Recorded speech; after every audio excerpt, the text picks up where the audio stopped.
Há homens que aprendem cedo a desconfiar do silêncio, não do silêncio da noite, do silêncio imposto. José Manuel Tengarrinha nasceu em 1932. Nasceu num país onde as paredes tinham ouvidos e as cartas tinham medo. O Estado Novo já era a rotina mais perigosa. A infância dele não vem com retratos heróicos. Vem com objetos pequenos, papel áspero, tinta que mancha os dedos. E a sensação de que uma frase pode custar caro. As ruas tinham nomes antigos e passos apressados. As lojas fechavam cedo. Os homens falavam baixo quando a conversa tocava política. E as mulheres dobravam jornais como se dobrassem segredos. Ele cresce a ver a imprensa como um animal ferido.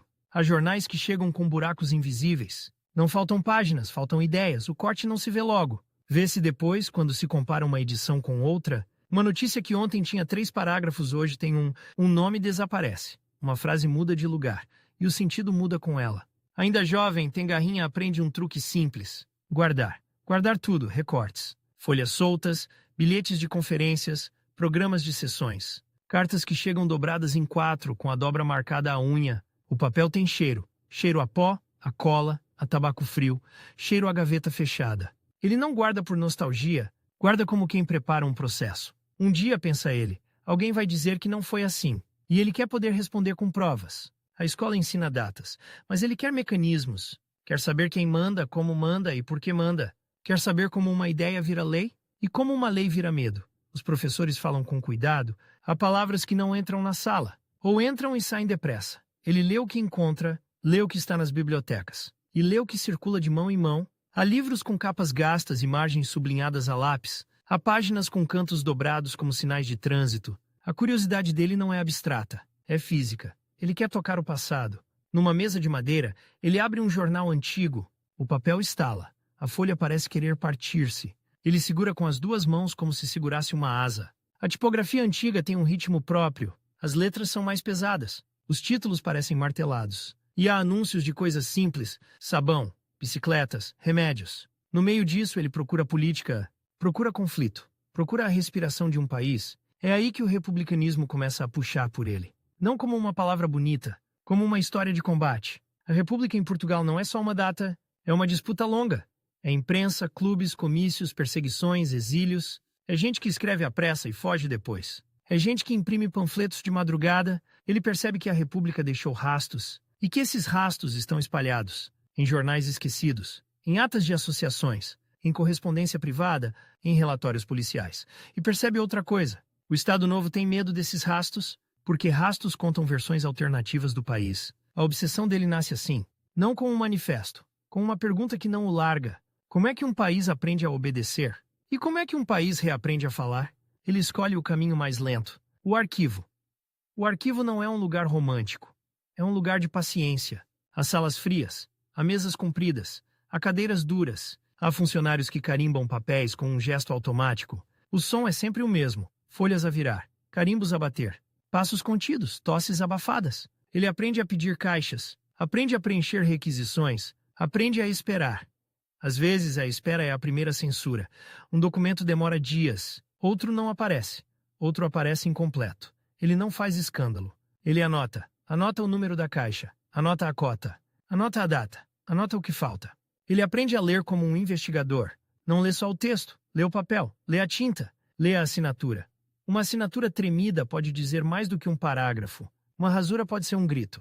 Um carimbo pode ser uma sentença. Ele começa a construir um método. Comparar, cruzar, confirmar. Se um jornal diz uma coisa, ele procura outro jornal. Se uma ata menciona um nome, ele procura esse nome noutro lugar. Se uma carta fala de uma reunião, ele procura a sala, a data, a lista de presentes. O passado para ele não é uma linha, é uma rede. E nessa rede, a imprensa aparece sempre. A imprensa como palco, a imprensa como arma, a imprensa como alvo. Ele percebe que um regime autoritário não precisa que todos acreditem, precisa que todos se calem. E para isso controla o que se imprime. A censura não é só um homem com um lápis azul, é um sistema. Há regras escritas e regras não escritas. Há telefonemas, há recados, há ameaças veladas. Há diretores de jornal que aprendem a adivinhar o corte, cortam antes que o censor corte, e chamam a isso prudência.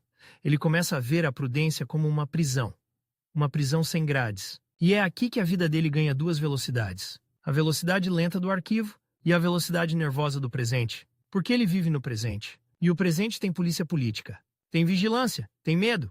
Ele ainda está a formar-se como historiador, mas já sente o peso do regime no ar. Sente nos corredores, sente nas conversas interrompidas, sente nos olhares que pedem cautela. Há um tipo de silêncio que não é timidez, é cálculo. Ele aprende a reconhecer esse cálculo e aprende a não o aceitar como normal. A ligação dele à oposição não nasce de um dia para o outro. Nasce de pequenas escolhas. Uma conversa que ele não evita, um livro que ele não devolve, um encontro a que ele vai, mesmo sabendo que pode haver olhos. Ele aproxima-se do movimento republicano como quem encontra uma família política, não uma família de sangue, uma família de princípios. O republicanismo para ele não é uma fotografia antiga, é uma disciplina, é uma exigência. Exige memória, exige responsabilidade, exige coragem e exige prova. Ele não confia em versões contadas de cor. Ele quer o documento, quer a data, quer a fonte. Há noites em que ele trabalha com uma lâmpada fraca, a luz amarela faz sombras nas margens do papel. Ele passa os dedos por cima de uma linha sublinhada, a grafite deixa um brilho discreto. Ele copia trechos à mão. Não há atalhos. A caneta arranha o papel, a mão cansa, mas a frase fica... Ele aprende a escrever com precisão, sem adjetivos a mais, sem bravatas. Porque ele sabe que o exagero é um presente para quem quer desmentir. Um erro pequeno pode destruir uma tese inteira, e ele não quer dar esse prazer ao regime. O país nessa altura vive numa espécie de nevoeiro. Há propaganda, há cerimônias, há discursos, há retratos oficiais, mas há também filas, há pobreza, há imigração, há guerra colonial a consumir vidas e dinheiro. Ele ouve histórias de rapazes que partem, voltam diferentes, ou não voltam, e ele percebe que a história contemporânea não é um tema distante, é o chão onde se pisa.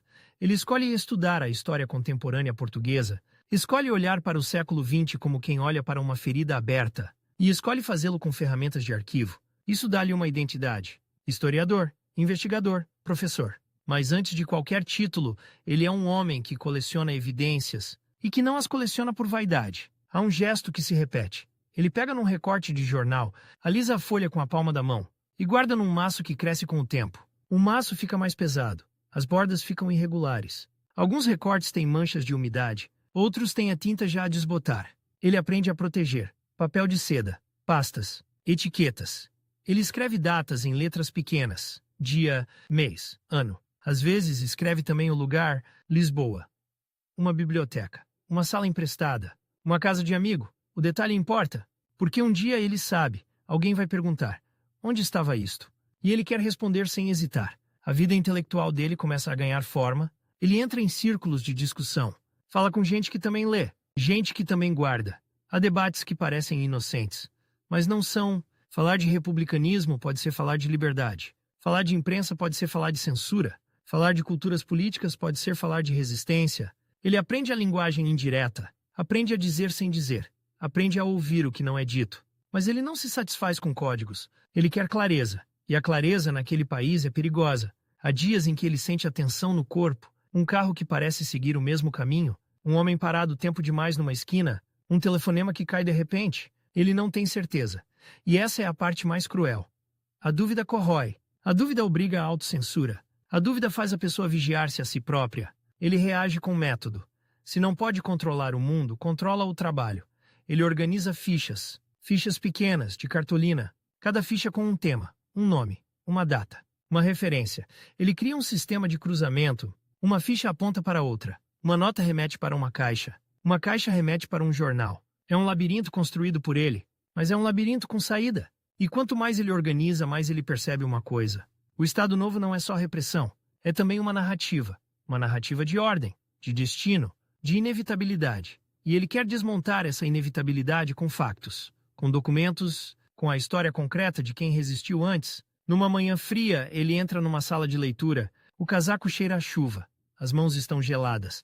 Ele pede uma caixa. O funcionário traz com cuidado. A caixa é de cartão grosso. Tem uma etiqueta colada, já amarelada. Ele abre. Dentro há papéis dobrados, há folhas com timbres antigos, há cartas com selos. Ele escolhe uma... A folha tem uma marca de dobra no meio. A tinta é escura, quase castanha. Ele lê devagar e encontra uma frase que o prende. Peço-lhe que destrua esta carta depois de a ler. A frase está ali, simples, sem dramatismo. Ele sente um arrepio. Não é o frio da sala, é a proximidade. A carta é de outra época, mas o medo é o mesmo. Ele continua a ler. Há nomes de pessoas. Há referências a reuniões. Há uma urgência contida. Ele não sabe ainda onde isso vai dar, mas sabe que aquilo é matéria viva. Ele copia a frase, copia o nome, copia a data e guarda a ficha. O trabalho dele começa a incomodar. Não porque ele grite, mas porque ele prova. Um regime aguenta insultos, um regime aguenta boatos, mas um regime teme arquivos, porque o arquivo não discute, o arquivo mostra. E ele, ao estudar republicanismo e imprensa, está a tocar em nervos expostos, está a lembrar que houve alternativas, está a lembrar que houve luta, está a lembrar que a liberdade não caiu do céu. Ele começa a ensinar. A sala de aula torna-se outro tipo de arquivo, um arquivo de vozes. Ele fala de factos, fala de jornais, fala de movimentos, fala de escolhas. Ele não precisa dizer ao aluno o que pensar, ele só precisa mostrar como se prova, e isso muda pessoas. Há alunos que saem da aula com perguntas novas, há alunos que começam a procurar livros, há alunos que começam a ler jornais com outros olhos. Ele vê isso e entende o alcance. A investigação é lenta, mas espalha-se. E ao mesmo tempo ele sente a pressão do presente. A oposição ao Estado Novo não é um clube literário, é risco. Ele aproxima-se de ambientes oposicionistas, ambientes onde se fala de república como projeto, onde se fala de democracia como necessidade, onde se fala de direitos como coisa concreta, direitos de falar, direitos de publicar, direitos de votar. Ele não entra nisso como aventureiro, entra como alguém que já viu o mapa do passado e que reconhece padrões. Ele sabe como regimes caem e sabe como regimes se defendem. Defendem-se com medo, com censura, com isolamento. E ele decide não se isolar. Há uma tarde em que ele volta para casa com papéis no bolso. O bolso do casaco fica pesado. O tecido puxa. Ele caminha com cuidado. Não corre. Não olha para trás a cada esquina, mas o corpo está atento. O ouvido apanha sons pequenos. Um motor ao longe. Um passo que coincide. Ele chega, fecha a porta. Encosta as costas à madeira por um segundo. Depois tira os papéis. Espalha na mesa. São recortes. São notas. São referências. Ele alinha tudo como se fosse um tabuleiro. E começa a ligar pontos. Um jornal de uma década. Uma carta de outra. Um relatório. Uma ata. Ele vê uma continuidade. A luta pela liberdade sempre precisou de imprensa. E sempre foi atacada pelo controlo da palavra. Ele percebe que estudar isso não é neutro. Nunca foi. A neutralidade, naquele contexto, é uma forma de desistência. E ele não quer desistir. O jovem que nasceu em 1932 está a transformar-se num homem de duas frentes. Uma frente de paciência, outra de urgência. A paciência do arquivo ensina-lhe a não cair em armadilhas. A urgência do presente ensina-lhe que o tempo pode acabar. Ele começa a viver com um relógio invisível. Não um relógio de ponteiros. Um relógio de risco. Cada conversa pode ser a conversa errada. Cada papel pode ser o papel que compromete. Cada nome pode ser o nome que alguém usa contra ele. E mesmo assim ele continua. Ele continua a recolher, continua a ensinar, continua a escrever. O país por fora parece imóvel, mas por dentro há fissuras. Ele sente essas fissuras nos detalhes. Num jornal que arrisca uma frase mais ousada, numa conversa que já não termina tão depressa, num estudante que faz uma pergunta direta, ele sabe que a história não muda num dia, mas também sabe que quando muda, muda depressa. Numa gaveta, ele guarda fichas de arquivo. As fichas têm cantos gastos. Algumas têm manchas de café, outras têm marcas de dedos. Ele passa por elas como quem passa por provas num tribunal, uma a uma. E sem dizer isso em voz alta, ele prepara-se. Prepara-se para o momento em que o passado deixe de ser só estudo e passe a ser munição. Porque há uma coisa que ele já aprendeu: a liberdade não se pede com frases bonitas. A liberdade constrói-se com memória e coragem. E a memória sem papel vira rumor. Sem prova vira negação. Ele não quer deixar espaço para a negação. Por isso ele guarda mais um recorte, escreve mais uma data. E fecha a pasta com cuidado. O som do fecho é seco e parece um juramento. O juramento não fica na pasta. Fica no modo como ele anda na rua. Lisboa tem cheiro a gasóleo e castanhas. Os elétricos rangem nas curvas. E as montras mostram um país calmo demais. A calma é um truque. A calma é o que se vê. O resto vive por baixo. Ele aprende a medir o volume da própria voz. Aprende a escolher a mesa do café. De costas para a parede. Com vista para a porta. O empregado traz bica em chávena grossa, o pires tem marcas antigas, a colher bate uma vez, e ele para de mexer. Há sempre alguém que olha tempo demais. Às vezes é só curiosidade, às vezes é trabalho. A polícia política não precisa de uniforme, precisa de rotina, precisa de nomes, precisa de hábitos. Um homem que entra sempre à mesma hora, um professor que fala com certos alunos, um investigador que pede certas caixas. O Estado Novo vive de papel e de carimbos. Há formulários para tudo, há licenças, há autorizações, há pedidos que ficam em cima de uma secretária até apodrecerem. E há o lápis azul, O lápis azul não é metáfora. É madeira pintada, é grafite dura. É um risco que mata frases. Nos jornais, o corte deixa cicatriz. Às vezes aparece um espaço branco. Outras vezes, o tipógrafo enche com uma notícia de feira ou com um anúncio de pomada. O leitor comum não vê o crime. Vê só a página cheia. Tem garrinha, vê o buraco. Vê a costura. Vê a pressa. Ele começa a procurar o mecanismo por trás do corte. Não só o sensor, o circuito inteiro. O texto sai da redação, vai para a comissão de censura, volta com riscos, volta com ordens. Suprimir. Alterar. Não convém. Às vezes vem só um traço em cima de um nome, e o nome desaparece do país. Ele ouve histórias de redatores que escrevem duas versões, uma para publicar, outra para guardar. A versão guardada circula em mãos discretas, dobrado em 4, enfiado num livro, passado num corredor. O papel tem vida curta. O medo dá-lhe prazo. Ele também guarda, mas guarda com método. Recorta com tesoura pequena. A lâmina já não corta bem. Morde o papel. Deixa uma borda irregular. Ele alisa o recorte com a palma. Sente a tinta em relevo. E escreve no verso, em letra miúda, a data e o título. Depois, a ficha. Cartolina fina, cor de osso. Uma linha por ideia. Nome, local, fonte, cota. Ele faz isto como quem monta um dossiê, porque sabe como o regime se defende. Defende-se dizendo que nada aconteceu, e ele quer poder responder, com a prova na mão. A oposição para ele não é um cartaz na parede, é uma rede de pessoas que se reconhecem pelo cuidado, um aperto de mão mais longo, um olhar que confirma, uma frase dita a meio. Tem lido o que saiu ontem? E a pergunta já é um teste. Ele entra em reuniões onde a janela fica fechada, mesmo no calor, porque a rua escuta. As cadeiras são diferentes, uma de palhinha, outra de madeira escura. Uma range quando alguém se mexe. Há cinzeiros cheios, há cigarros apagados a meio. Ninguém fuma por prazer, fuma para ocupar as mãos. Fala-se de república, fala-se de eleições que não existem, fala-se de jornais que não podem nascer e fala-se de gente presa. Sempre se fala de gente presa. Os nomes não se dizem alto, dizem-se como quem passa uma lâmina. Ele aprende a não levar tudo consigo, aprende a dividir o risco. Um recorte fica numa pasta em casa, outro fica numa gaveta no trabalho, uma lista fica com um amigo. Se uma porta for arrombada, não levam tudo. Se uma busca acontecer, não fecham o mapa inteiro. A PID, mais tarde DGS, trabalha com outra paciência. A paciência do predador. Há informadores pagos, há vizinhos que falam por medo, há colegas que falam por ambição. Há também o telefone. O telefone é um animal estranho. Às vezes a linha tem um clique. Às vezes há um silêncio que não é silêncio. É respiração. Ele aprende a dizer pouco ao telefone. Aprende a marcar encontros com frases neutras. Passo aí para ver os livros. E os livros são pessoas. Temos de falar daquele artigo. E o artigo é um plano. Ele não se torna conspirador por gosto, torna-se por necessidade. O regime obriga a isso, obriga a que a vida normal tenha códigos. Num dia de chuva, ele sai de uma biblioteca com as mãos cheias. O casaco escuro fica pesado. A água escorre pela gola. Ele atravessa a rua com cuidado. O chão brilha. Os carros passam devagar. No bolso há um envelope, papel pardo, sem remetente. Ele não abre na rua. Não abre no elétrico. Não abre no café. Abre em casa. Com a porta trancada, o envelope tem cheiro a tabaco e cola. Dentro há folhas dactilografadas. A tinta é irregular. Algumas letras estão mais fortes.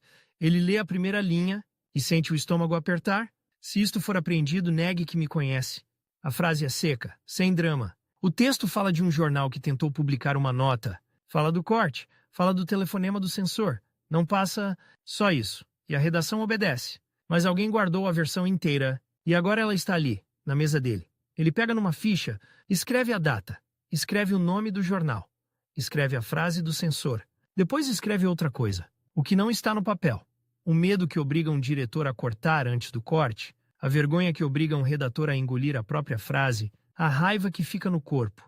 Ele não escreve raiva como adjetivo, escreve como evidência, uma nota interna, uma ordem, um carimbo. O Estado Novo gosta de carimbos. Carimbos dão aparência de legalidade. Há carimbos em relatórios. Há carimbos em pedidos de licença. Há carimbos em proibições. E há carimbos em processos de vigilância. Ele sabe que existem. Nem sempre os vê, mas sente-os. Sente quando um convite para uma conferência desaparece. Sente quando uma sala deixa de estar disponível. Sente quando alguém evita cumprimentá-lo. A vida acadêmica naquele tempo tem corredores longos e portas que fecham sem barulho. Um professor passa e não para. Um colega sorri e não diz nada. Um funcionário olha para o chão. O medo é contagioso. E o regime conta com isso. Tengarrinha reage com outra contagiosidade, a da prova. Ele fala de fontes, fala de jornais antigos, fala de como se lê um corte, mostra aos alunos uma notícia, mostra a versão publicada e depois mostra a versão guardada. A diferença é um abismo, e o abismo ensina. Um aluno segura a folha com cuidado, como se fosse frágil, e é frágil, porque aquele papel, se cair na mão errada, vira acusação, vira prova contra quem o guardou. Ele sabe disso, e mesmo assim mostra, não por bravura, por cálculo. Se ninguém aprender a ver, o regime vence sem disparar. Vence por cegueira. A guerra colonial está sempre no fundo, como um ruído constante. Há rapazes que desaparecem do bairro. Um dia estão no café, no outro, estão num navio. As mães ficam com cartas. Cartas com cheiro a umidade. Cartas com frases curtas. Estou bem. Não se preocupe. E a tinta treme. Ele ouve essas histórias e liga-as ao que estuda. Um regime que controla a imprensa controla também a guerra. Controla o que se sabe. Controla o que se chora. Ele começa a perceber que o arquivo do futuro está a ser destruído no presente. E isso dá-lhe pressa. Mas a pressa naquele país mata. Ele aprende a ser rápido sem parecer rápido. Há encontros marcados em horas improváveis. Manhã cedo, fim de tarde, dias de chuva. A chuva ajuda. A chuva apaga passos. A chuva esconde rostos. Numa noite, ele sobe uma escada estreita. O corrimão está frio. A lâmpada do patamar pisca. A porta abre só uma fresta. Um olho confirma. Depois abre mais. Lá dentro, o ar é pesado. Cheira a papel velho e café requentado. Em cima da mesa, há panfletos. Papel barato. Impressão tosca. As letras estão ligeiramente tortas. A tinta borra se o dedo passar. Alguém lê em voz baixa. Não lê para emocionar. Lê para verificar. Uma palavra pode ser pretexto para prisão. Uma frase pode ser interpretada como incitamento. Eles discutem sinônimos, discutem vírgulas, discutem o tamanho do título. Tengarrinha observa como historiador e participa como opositor. Ele sabe que a linguagem é campo minado e sabe que o regime usa o tribunal como arma. Um panfleto apanhado na rua vira prova. Uma assinatura vira cadeia. Uma lista vira condenação. Por isso ele insiste em não escrever nomes, insiste em não guardar listas completas. Insiste em separar tarefas. Um imprime, outro distribui, outro guarda o original. E ele guarda, sempre. Mas guarda como quem esconde munição. Em casa, as pastas não ficam à vista. Ficam atrás de livros. Ficam dentro de caixas sem rótulo. Há uma caixa de sapatos com papéis dentro. A tampa tem uma mancha de água. Ninguém suspeita. Ele aprende a escolher o que pode estar em cima da mesa, um livro de história antiga, um caderno de notas neutro, o resto fica escondido. E o esconder não é covardia. É sobrevivência. Porque a busca pode acontecer, e acontece. Há histórias de portas arrombadas de madrugada, há histórias de gavetas viradas, há histórias de colchões rasgados. A Pide entra com botas, e sai com sacos, leva cartas, leva fotografias, leva livros, leva também o que não entende, e depois tenta entender no interrogatório. O interrogatório é outra sala, outra mesa, outra luz, uma luz forte, direta, sem sombra, perguntas repetidas, as mesmas, até a pessoa errar. Quem lhe deu isto? Quando foi? Quem estava? O objetivo não é só saber, é quebrar.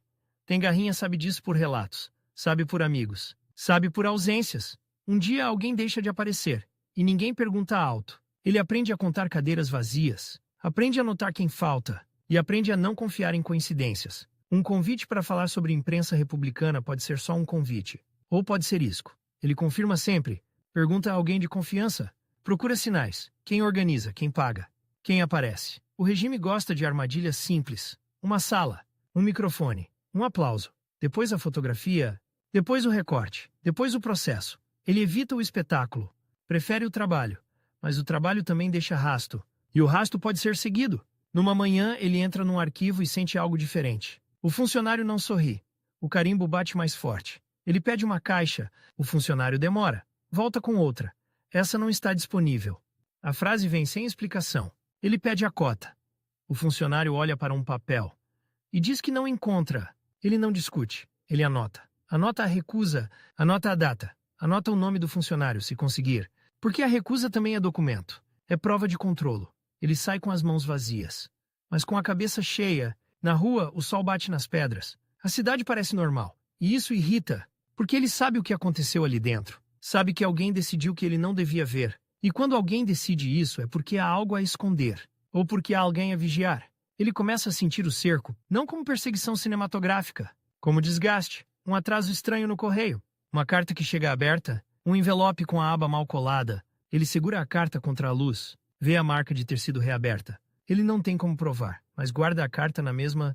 Guarda como se guarda uma ferida, para mostrar depois. Há também os jornais do dia. Ele compra mais do que um, compra num quiosque, compra noutro, compara. Às vezes a mesma notícia vem com cortes diferentes. Um jornal arrisca mais, outro recua. Ele sublinha diferenças, faz notas na margem. Uma palavra trocada muda tudo, uma palavra retirada muda mais. Ele começa a construir um mapa da censura, não um mapa desenhado, um mapa de padrões. Que temas são cortados? Que nomes desaparecem? Que datas são evitadas? Ele percebe que o regime tem medo de contágio, medo de exemplo. Se o público souber que houve resistência antes, pode resistir agora. Se o público souber que houve imprensa livre, pode exigir de novo. Por isso o republicanismo é perigoso, não por ser passado, mas por ser memória de combate. Numa tarde quente, ele encontra um velho jornal numa banca de alfarrabista. O papel está amarelado, cheira a mofo e sol. O vendedor tem dedos manchados de tinta. Fala de futebol, fala de preços. Tem garrinha, compra sem entusiasmo, como se fosse só curiosidade. Em casa, abre o jornal com cuidado. A folha estala. Há uma coluna sobre um comício antigo. O texto menciona prisões, menciona perseguições, menciona um jornal fechado à força. Ele lê e sente o presente a encostar-se ao passado. Como duas folhas sobrepostas, ele recorta a coluna, guarda, faz ficha. E depois, faz outra coisa. Procura o nome do comissário que assinou a ordem de encerramento. Procura em relatórios. Procura em diários oficiais. Procura em memórias. Às vezes encontra, às vezes não. Quando não encontra, ele marca a ausência, porque a ausência também fala: há documentos que foram destruídos, há documentos que foram escondidos, há documentos que nunca foram escritos. O regime também apaga por omissão, e ele tenta reconstruir pelo contorno. Ele cruza um recorte com uma carta, cruza uma ata com uma notícia, cruza um testemunho com um relatório, e quando as peças encaixam, ele sente uma satisfação fria. Não é alegria, é certeza. A certeza é perigosa, mas é necessária, porque a oposição precisa de mais do que indignação. Precisa de base. Ele participa em debates discretos, debates em casas emprestadas, com cortinas corridas. Alguém traz pão, alguém traz queijo, alguém traz vinho barato.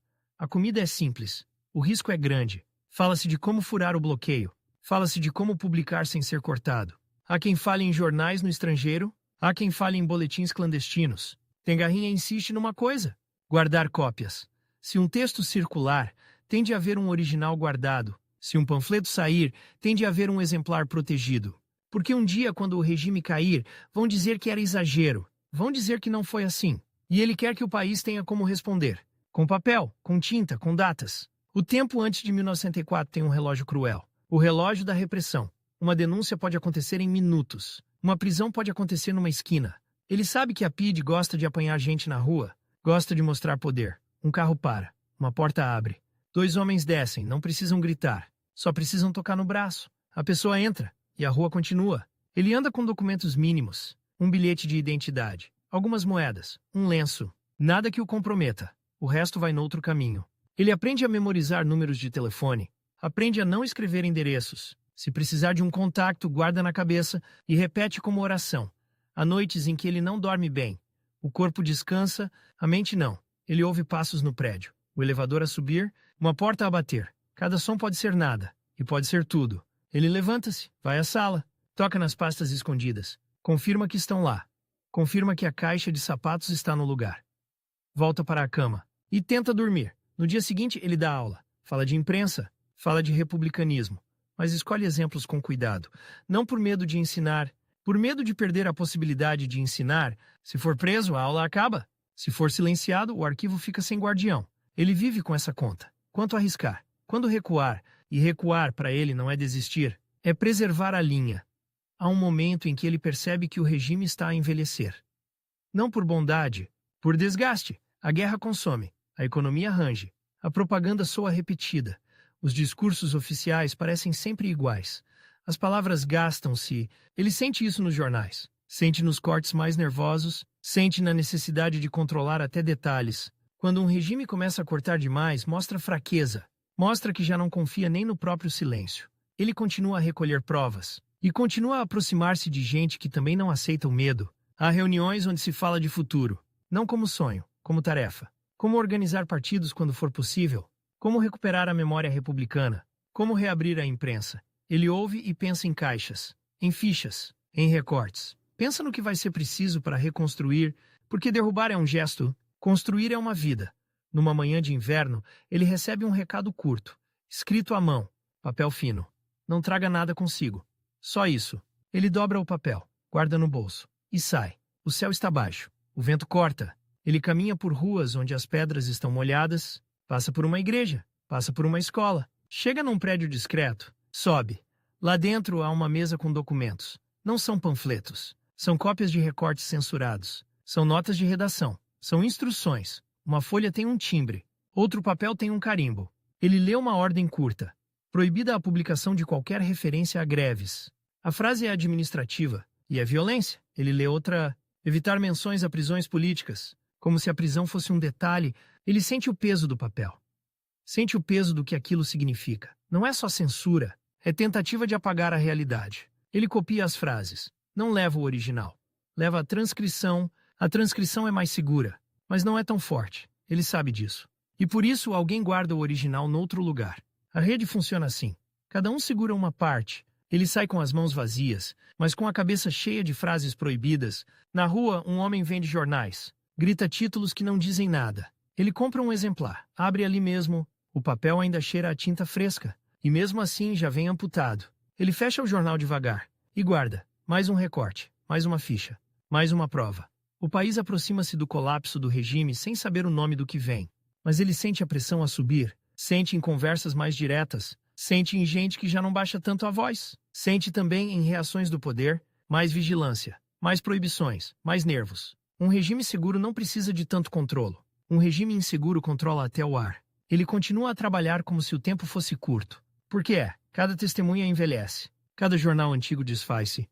Cada memória pode ser engolida pelo medo. Ele pensa nisso quando segura uma folha frágil. O papel quase se desfaz na ponta dos dedos. Ele pensa nisso quando vê um aluno hesitar antes de fazer uma pergunta. A hesitação é a herança do regime. E ele quer quebrar essa herança.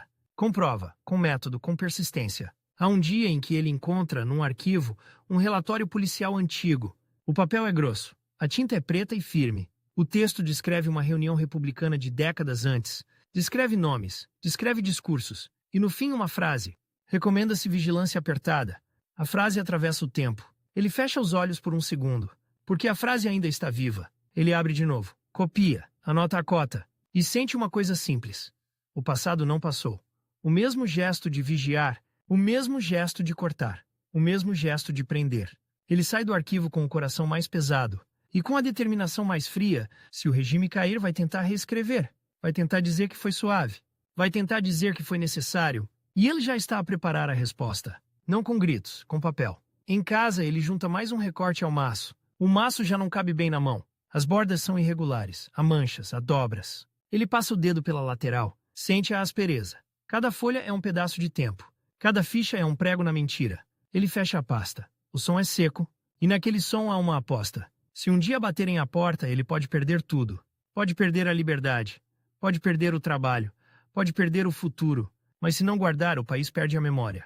E sem memória, o medo volta sempre. Ele apaga a luz. Fica um instante no escuro. E o escuro naquele tempo não é só noite. É um sistema inteiro a tentar sobreviver. Ele respira fundo.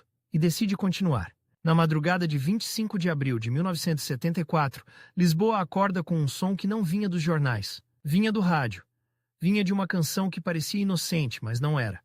As ruas ainda estão frias. O ar cheira a pedra molhada e a fumo de escape. Há passos apressados nas escadas dos prédios. Há portas que se abrem sem perguntas. Ele ouve as primeiras notícias como quem confirma um boato antigo. Não grita. Não festeja logo. Vai à mesa. Puxa para si um bloco de notas. Procura uma caneta que escreva bem. A mão treme pouco. O corpo já conhece o medo.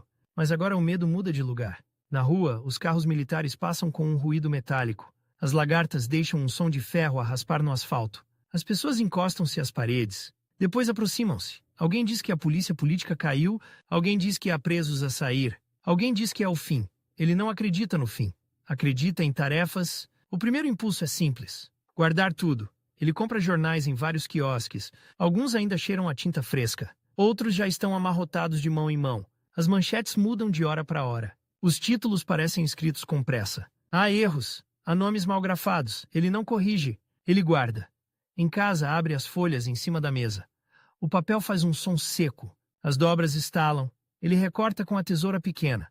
A lâmina morde o papel, deixa bordas irregulares. No verso escreve datas, escreve locais, escreve o nome do jornal e escreve também o que não está impresso, o cheiro da rua, o tom das vozes, a forma como as pessoas olham para os soldados, porque a liberdade, ele sabe, também se perde por esquecimento. E o esquecimento começa no detalhe. Os dias seguintes têm uma luz diferente. A cidade parece mais clara, mas a claridade não resolve tudo. Há filas em frente a edifícios oficiais, a gente a pedir papéis, a gente a exigir respostas. As portas que antes eram muros agora abrem, e atrás delas há gavetas cheias. Ele entra em salas onde o ar é pesado.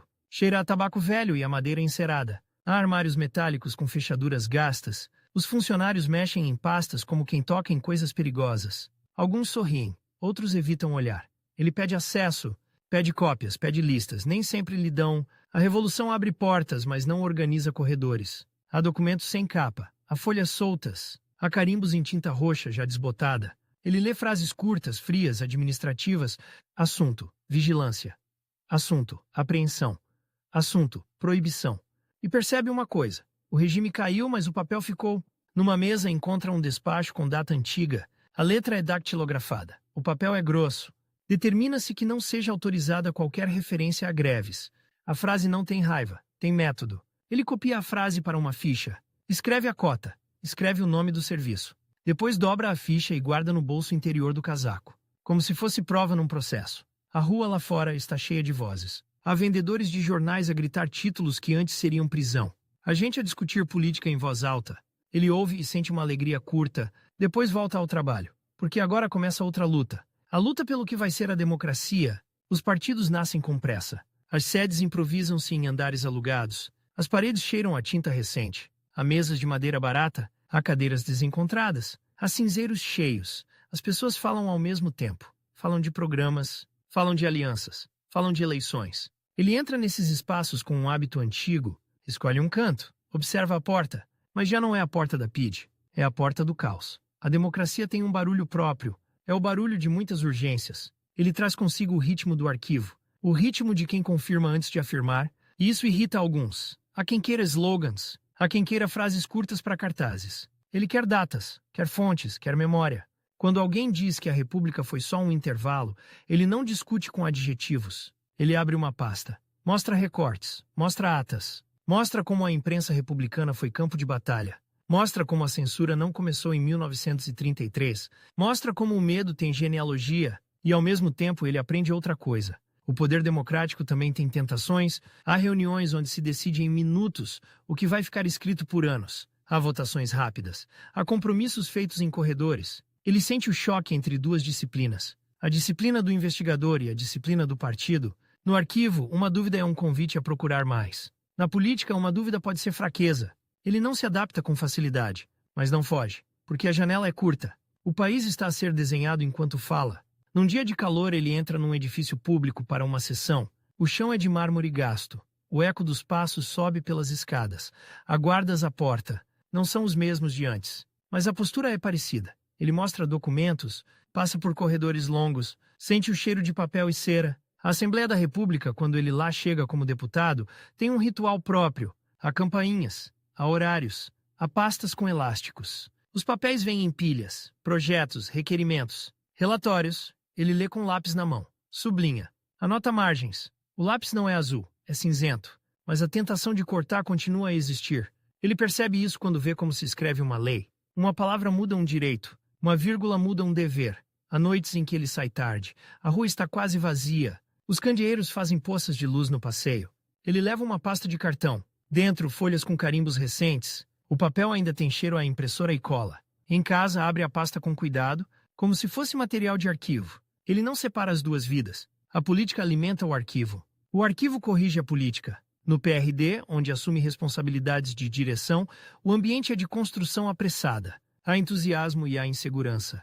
Os telefones tocam sem parar. As linhas falham. As mensagens chegam em papéis dobrados. Há listas de contatos feitas à mão. Há agendas com páginas arrancadas. Há mapas de círculos eleitorais riscados à caneta. Ele participa na máquina, mas não se deixa engolir por ela. Quando alguém propõe uma frase fácil sobre a história nacional, ele pede precisão, pede que se diga quem fez o quê, pede que se diga quando. Alguns acham isso pedantismo. Ele chama-lhe defesa, porque ele já viu um regime viver de frases vagas e não quer que a democracia morra do mesmo veneno. Numa tarde, numa sala com janelas abertas, entra o cheiro do Tejo.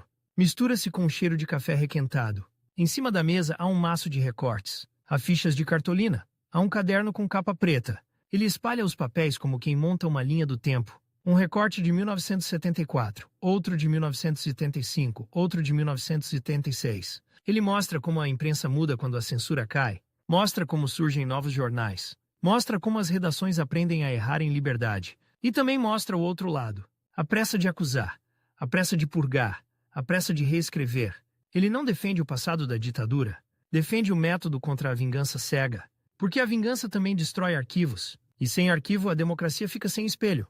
Há debates públicos onde ele fala com voz firme, não grita, não faz teatro.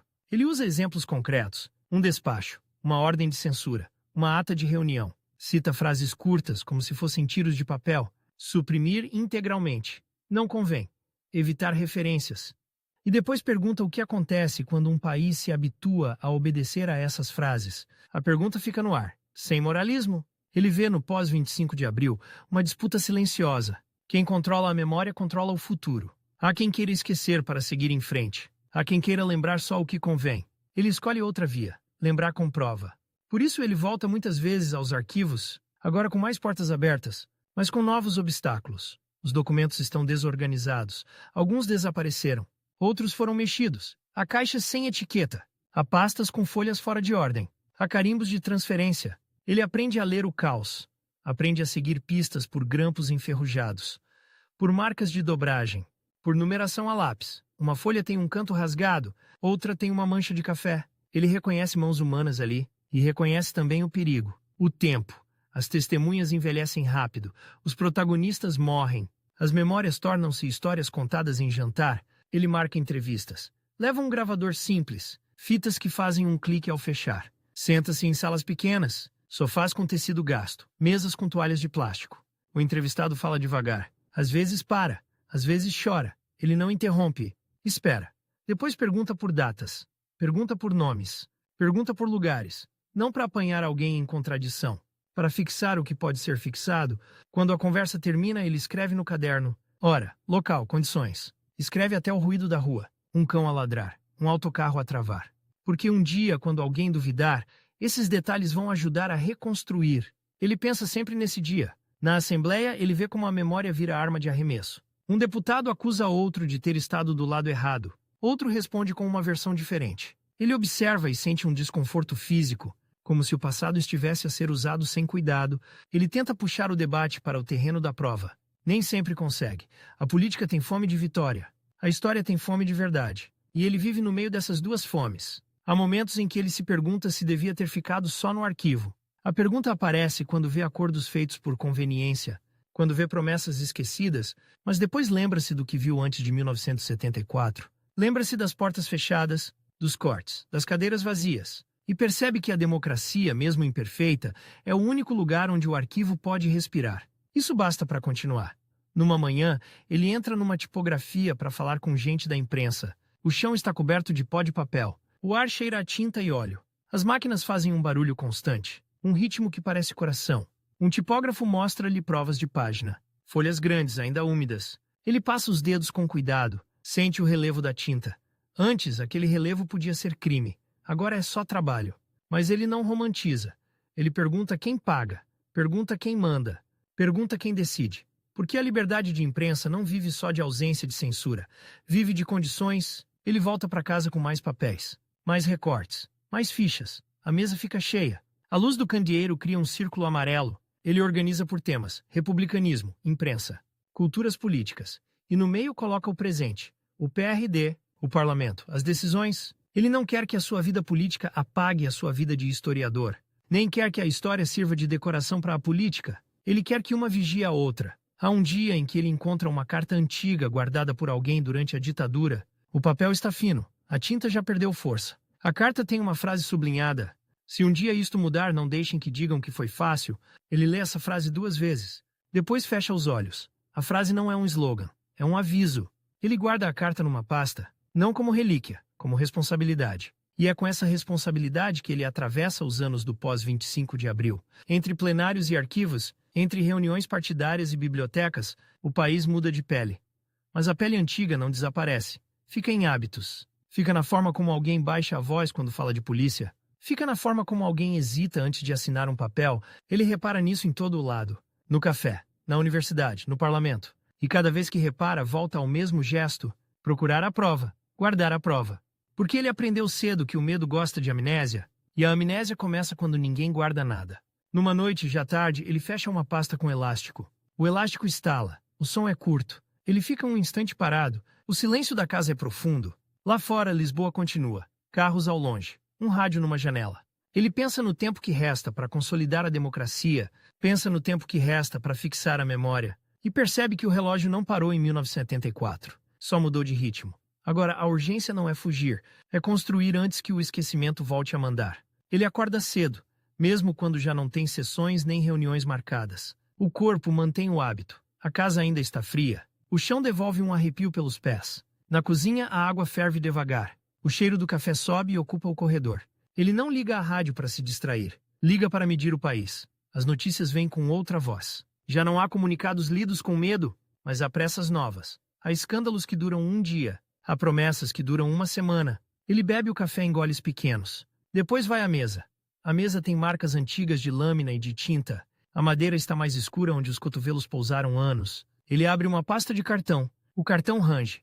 Lá dentro, recortes de jornal, fichas, fotocópias, cartas. O papel tem cheiros diferentes. Alguns recortes cheiram a tabaco de café. Algumas fotocópias cheiram a toner e a plástico quente. As fichas de cartolina têm um pó fino nas bordas. Ele passa o dedo e fica com esse pó na pele. Não é nostalgia, é trabalho.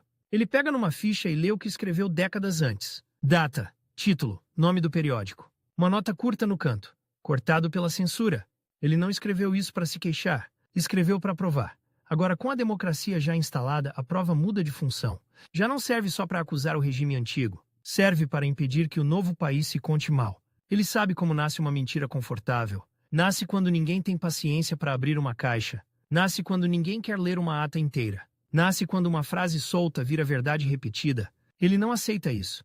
E por isso volta sempre ao mesmo gesto. Separar, classificar, conferir. Numa manhã de inverno, ele entra numa biblioteca com o casaco ainda úmido. Choveu fino. A chuva ficou no tecido como um cheiro de rua. O guarda da entrada olha para o cartão e acena. O som do detector é curto. Lá dentro, o ar é seco. Cheira a papel velho e a cola. As mesas são largas. A luz é branca e não perdoa. Ele escolhe um lugar perto de uma tomada. Tira da mala um lápis, uma borracha, um bloco. O lápis já está gasto. Ele afia com uma lâmina pequena. A madeira enrola-se em tiras. O grafite fica com uma ponta limpa.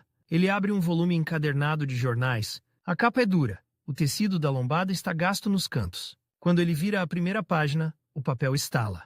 O som é frágil, como se o tempo reclamasse cada movimento. Ele não tem pressa. Procura uma data. Procura um nome. Procura uma palavra que apareça igual em 3 sítios diferentes. Ele aprendeu a desconfiar do que aparece só uma vez. A imprensa para ele é um mapa de nervos. Mostra o que o país dizia e mostra o que o país não podia dizer. Ele encontra uma coluna pequena, quase escondida, uma nota de rodapé, uma referência a um comício republicano de outros tempos. Ele copia para o bloco. Não copia só o texto. Copia a paginação. Copia a posição na folha. Copia o tipo de letra. Porque o lugar de uma notícia também é uma decisão. E decisões deixam rasto. O bibliotecário passa com um carrinho. As rodas fazem um ruído baixo. Ele levanta os olhos por um segundo. Depois volta ao papel. A democracia dá-lhe acesso, mas o acesso não dá-lhe ordem. Muitos arquivos chegam como chegam às casas depois de uma mudança apressada. Caixas sem etiqueta. Pastas com folhas misturadas. Carimbos de transferência sem explicação. Ele abre uma caixa e encontra um conjunto de ofícios. O papel é amarelado. Os cantos estão dobrados. Há grampos enferrujados que mancham a folha. Ele tira o grampo com cuidado. O metal resiste. Depois cede com um estalo. Ele alisa a folha com a palma da mão. Lê em silêncio. Assunto: autorização de publicação.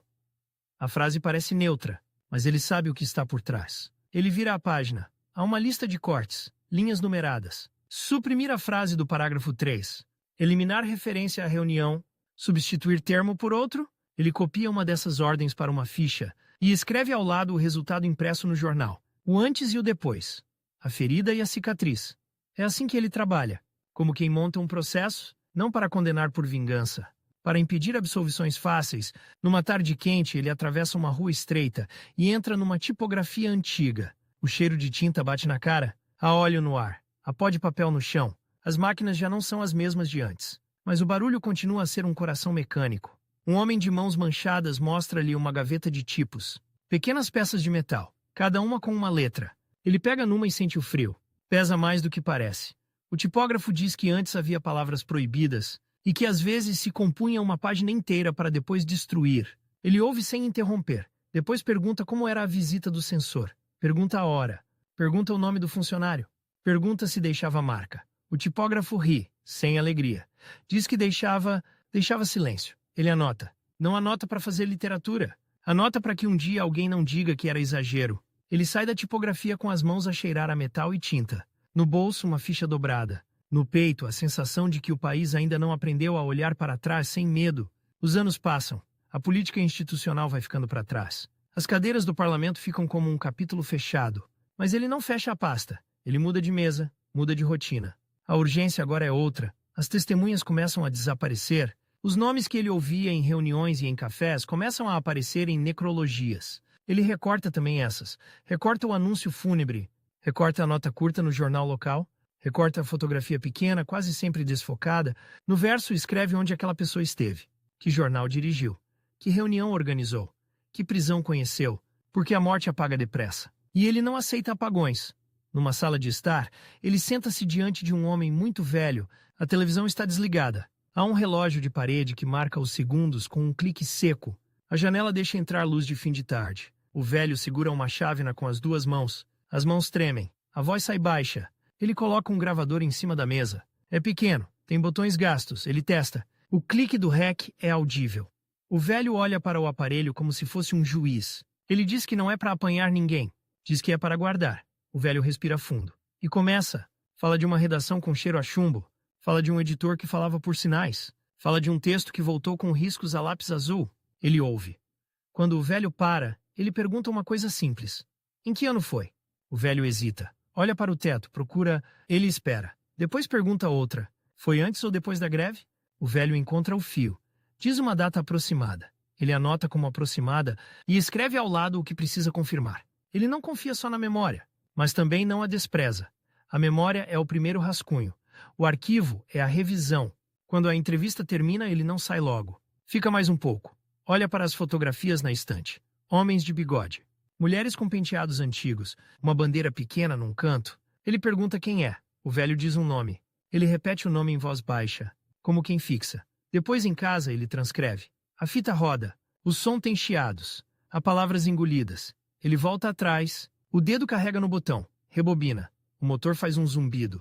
Ele ouve de novo. E escreve. Linha a linha. Sem adornos. Com as pausas. Com as hesitações. Porque até a hesitação é um dado. Mostra onde a memória dói. Numa manhã, ele abre uma carta antiga. O envelope está frágil. A cola já não segura bem. Ele abre com uma lâmina fina para não rasgar. A folha tem uma dobra ao meio. A tinta está mais clara. Há uma frase sublinhada. Não deixem que digam que foi fácil. Ele lê devagar. E sente o peso dessa frase como se fosse um objeto. Ele não a usa como bandeira. Usa como regra. Se alguém disser que a liberdade caiu do céu, ele mostra o chão. Mostra o papel. Mostra o carimbo. Mostra a ordem de corte. Mostra a lista de presos. Mostra o recibo de uma multa. Mostra a ata de uma reunião interrompida. Ele sabe que a democracia também cria mitos. Mitos de pureza. Mitos de unanimidade. Mitos de heróis sem falhas. Ele não gosta de mitos. Gosta de pessoas. E pessoas deixam rastros contraditórios. Um homem pode defender a liberdade e ao mesmo tempo querer controlar o adversário. Um jornal pode denunciar a censura e ao mesmo tempo calar uma voz incômoda. Ele não suaviza isso. Ele escreve. E quando escreve, escreve com nomes e datas. Escreve com fontes, escreve com notas. Ele passa horas a conferir uma referência. Uma cota errada pode destruir uma prova. Uma data trocada pode dar munição a quem quer desacreditar tudo. Ele sabe disso. Por isso, no trabalho dele tem um lado quase físico. Ele empilha livros, ele marca páginas com tiras de papel, ele cola etiquetas pequenas em pastas, ele escreve a lápis para poder corrigir. Ele guarda cópias em duplicado. Ele aprende a lidar com a fragilidade do suporte. O papel rasga, a tinta apaga, A fotocópia desbota. Ele começa a ver o mundo digital entrar, discos, CDs, ficheiros. E ele desconfia também disso. Porque um ficheiro pode desaparecer com um clique. Uma senha perdida é um incêndio silencioso. Ele imprime o que pode e guarda. O gesto é o mesmo: guardar para provar. Numa tarde de vento, ele caminha por uma rua onde antes havia uma sede de jornal. Agora há uma loja com montra brilhante. A porta abre sozinha. O ar-condicionado sopra frio. Ele fica um instante parado no passeio. O vento traz cheiro de castanhas assadas de um carrinho ao longe. Ele lembra-se do barulho das máquinas. Lembra-se do fumo. Lembra-se de um homem a correr com provas de página debaixo do braço. Agora nada disso está ali. Só o lugar. Ele percebe que a cidade apaga sem intenção e que a história precisa de alguém que não aceite esse apagamento como natural. Ele volta para casa e abre um caderno. Escreve o endereço. Escreve o que existia ali. Escreve o que existe agora. Não para lamentar, para registrar a transformação. Porque a memória também é geografia. Os anos finais trazem outra urgência. Não é a urgência de fugir. É a urgência de fechar pontas soltas. Ele revê bibliografias, revê notas antigas. Encontra fichas com abreviaturas que só ele entende. Ele tenta decifrar o próprio passado. Às vezes ri sozinho, às vezes fica irritado. Porque o tempo também censura com esquecimento. Ele começa a organizar o que acumulou. Não é só para ele, é para quem vem depois. Ele separa por temas: republicanismo, imprensa, movimentos políticos, culturas de rua, associações. Ele cria índices, cria listas, cria um mapa do seu próprio arquivo. Cada pasta recebe uma etiqueta. A letra é firme, mas já não é tão rápida. A mão cansa mais cedo. Ele faz pausas. Olha pela janela. O bairro tem sons novos. Motorizadas, telemóveis, música que vem de carros. Ele ouve e pensa como a liberdade muda de roupa. Mas o medo também muda. O medo agora não usa farda. Usa desinteresse. Usa cinismo. Usa a frase fácil. Isso já passou. Ele não suporta essa frase. Porque sabe o que ela prepara? Prepara a repetição. Numa conferência, já mais velho, ele fala com calma. A sala tem cadeiras de plástico. Há um microfone que faz eco. A água no copo tem um brilho de luz fluorescente. Ele não faz discurso de palco. Ele abre uma folha. Lê uma ordem de censura. Lê como foi escrita. Sem emoção na voz. A emoção está no conteúdo. Determina-se que não seja autorizada qualquer referência a greves. Ele para. Deixa a frase cair. Depois lê outra. Suprimir integralmente. Depois outra. Não convém. Ele fecha a folha. E diz que aquilo não é passado morto. Aquilo é método. E métodos voltam quando ninguém os reconhece. As pessoas na sala mexem-se. Alguém tosse. Alguém baixa os olhos. Ele vê isso e sabe que acertou no ponto. Não quer aplauso. Quer atenção. Depois, no fim, alguém aproxima-se com um papel na mão. É um estudante. Pede uma referência. Pede uma cota. Pede onde encontrar aquele documento. Ele sorri de leve. E escreve num canto do papel. A letra sai pequena, mas legível. Ele entrega como quem entrega uma chave. Porque o legado dele não é uma frase bonita. É um caminho para a prova. Em casa e à noite, ele volta ao maço de recortes. Alguns já estão frágeis. Ele coloca folhas de proteção. Plástico fino. Sem cola, para não ferir o papel. Ele aprendeu essas técnicas com gente de arquivo. Aprendeu que conservar é um ato político, porque o que se conserva pode ser usado e o que se perde vira terreno livre para qualquer versão. Ele encontra um recorte sobre uma comemoração republicana. A fotografia mostra uma multidão, bandeiras, rostos, um homem a falar num palanque. Ele olha para os rostos, procura sinais, procura o que a fotografia não diz. Quem ficou fora do enquadramento, quem foi impedido de entrar. Ele vira o recorte e lê a legenda. A legenda é curta, e ele sabe que a legenda é sempre uma escolha. Ele pega numa caneta e escreve uma nota. Confirmar com a ata da associação? Ele não para. Mesmo cansado, mesmo com a vista a falhar um pouco, ele aproxima o papel da luz. A lâmpada aquece, o calor sobe para os dedos. Ele pisca os olhos e continua. Há dias em que o telefone toca com notícias de morte. Um amigo, um antigo companheiro de oposição, um jornalista, um professor. Ele ouve a voz do outro lado. Diz poucas palavras. Desliga. Fica um tempo parado. Depois vai à estante. Puxa uma pasta. Procura o nome e encontra uma ficha. Lê o que escreveu anos antes. Uma data. Um local. Uma frase dita numa entrevista. Ele acrescenta a data da morte. Não como ponto final, como o fecho de um ciclo. E sente que o relógio acelera. Não o relógio do país. O dele, ele começa a escolher o que precisa terminar. Um artigo. Uma revisão. Uma introdução. Uma nota explicativa. Ele sabe que não vai conseguir escrever tudo, mas pode deixar o suficiente para que outros continuem. Ele não quer discípulos. Quer leitores com método. Numa manhã clara, Ele abre uma caixa e encontra um conjunto de fotografias, preto e branco, bordas serrilhadas. Algumas têm dedicatórias no verso. A tinta está quase apagada. Ele lê com dificuldade. Para o José Manuel com amizade, ele reconhece a caligrafia, reconhece o nome, sente um aperto curto. Depois volta ao trabalho. Ele coloca cada fotografia num envelope próprio. Escreve uma descrição. Quem? Onde? Quando? Se não sabe, escreve que não sabe. E escreve o que pode ajudar a descobrir. Uma placa de rua ao fundo. Um cartaz. Um símbolo numa lapela. Ele trata a ignorância como dado, não como vergonha, porque a vergonha é inimiga do rigor. E o rigor é a única defesa contra o uso abusivo do passado. Os últimos anos trazem também o debate público. Ele não se fecha. Escreve. Fala. Responde. Às vezes com paciência, às vezes com uma irritação contida. Quando alguém tenta reduzir a história republicana a uma caricatura, ele não levanta a voz. Ele abre um livro. Mostra uma página. Mostra uma ata. Mostra um jornal. Mostra como se discutia a educação. Mostra como se discutia a laicidade. Mostra como se discutia a cidadania. E mostra também as falhas, as divisões, as violências, as exclusões. Ele não protege a República como se fosse um altar, protege o direito de a conhecer inteira. Porque só assim ela serve. Serve para aprender, serve para evitar repetir, serve para reconhecer sinais. Ele sabe que o medo não chega sempre com botas. Às vezes chega com risos, chega com desprezo por quem estuda, chega com a ideia de que tudo é igual. Ele combate isso com uma arma lenta, uma arma que não faz barulho, uma ficha bem feita, uma referência correta, uma citação exata, um recorte guardado no dia certo. Ele volta muitas vezes ao mesmo tipo de documento, o despacho curto, a ordem seca, a nota de serviço. Porque ali está o mecanismo, não é o grande discurso, é o pequeno comando, é a frase que manda cortar, é a frase que manda vigiar, é a frase que manda arquivar alguém como perigoso. Ele lê essas frases e sente o frio do método, e lembra-se de como o método pode voltar com outra roupa. Por isso, quando alguém lhe pergunta por que insiste tanto em papéis, ele responde com um exemplo. Conta como uma ordem de censura pode ser negada anos depois. Conta como um responsável pode dizer que não sabia. Conta como um país pode fingir que não aconteceu. E então ele tira uma cópia, mostra o carimbo, mostra a assinatura, mostra a data.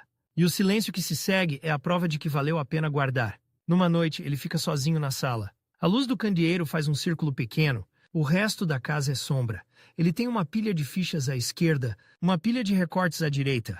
No meio, um caderno aberto. Ele escreve devagar. A caneta arranha o papel. O som é íntimo, quase como um sussurro. Ele para, massageia os dedos, olha para uma fotografia antiga, depois volta a escrever. Ele sabe que não está a escrever só para o presente. Está a escrever para um tempo em que ninguém vai lembrar o cheiro da tinta, nem o som das máquinas, nem o medo de uma campainha à porta. Nesse tempo, alguém vai dizer que é exagero, e alguém vai acreditar.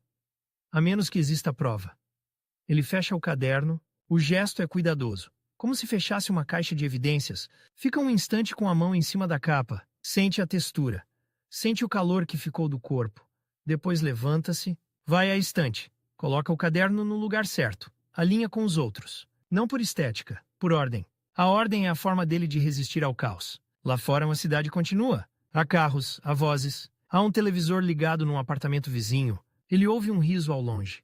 E pensa que a liberdade também é isso. A banalidade, o direito de à noite ser só noite. Mas ele não se deixa adormecer por essa paz, porque já viu como a paz pode ser usada para esquecer, e o esquecimento é o primeiro degrau do medo. Em 2018, quando a notícia da sua morte corre, muitos vão dizer 2 ou 3 frases. Historiador, professor, político, republicano. As palavras são verdadeiras, mas são pequenas. O que ele deixou não cabe nelas. Ele deixou um método, deixou um conjunto de rastros, deixou uma forma de olhar para o país sem aceitar versões fáceis. Deixou a ideia prática de que a liberdade precisa de arquivo, precisa de datas, precisa de nomes, precisa de papel guardado com cuidado. Porque um dia, quando alguém tentar reescrever, o papel vai estar lá, e alguém vai abrir a pasta, vai sentir o cheiro antigo, vai ouvir o estalo da dobra, vai ler a frase seca, e vai perceber que o medo não é destino, é construção. E toda construção pode ser desmontada, desde que exista prova,